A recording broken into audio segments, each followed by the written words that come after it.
Good morning, everyone. This is essentially an all-out assault against Los Angeles. The lawsuit is an attempt to overturn the will of the city, calling for a halt to long-standing policy to protect immigrant Angelenos. We are a city of immigrants who have had policies in place for decades. Ironically, originally, the law was for public safety, so the newly arrived immigrant population that was being preyed on by criminals would feel safe in reporting crimes to law enforcement. As the city attorney said yesterday, our city remains committed to standing up for our constitutional rights and the rights of our residents. We will defend our ordinance and continue to defend policies that reflect the long-standing values of our city. We know that Los Angeles is the test case, and we will stand strong. And we do so because the people snatched off city streets and chased through parking lots are our coworkers, our neighbors, our family members, and they are Angelenos. Let me be clear, I personally won't be intimidated by these tactics. We will not be intimidated by these tactics. I will always protect Angelenos against the unwarranted and cruel actions of this administration.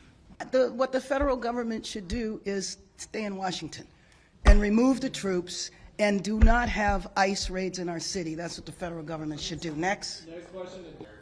Well, first of all, I'm named in the lawsuit, so that is my role. They have determined my role. In terms of the actions that the City Council is taking today, they're taking them today. So I have not had an opportunity to review what they're doing.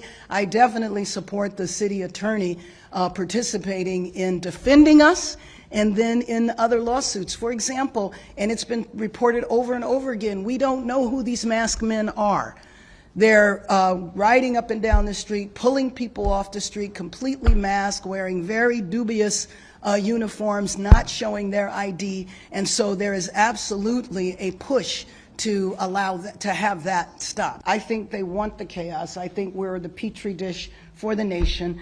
Basically, if the public will tolerate the federal seizure of state power, which is what they did in terms of taking the power away from Governor Newsom around the troops. Whether or not, let's see how far can we push the envelope. Will the American public tolerate Marines driving up and down the street? Mayors across the city, across the country are very concerned. I've been on Zoom calls with over 100 mayors looking at what is happening in LA. This is the test case, and we're going to pass the test.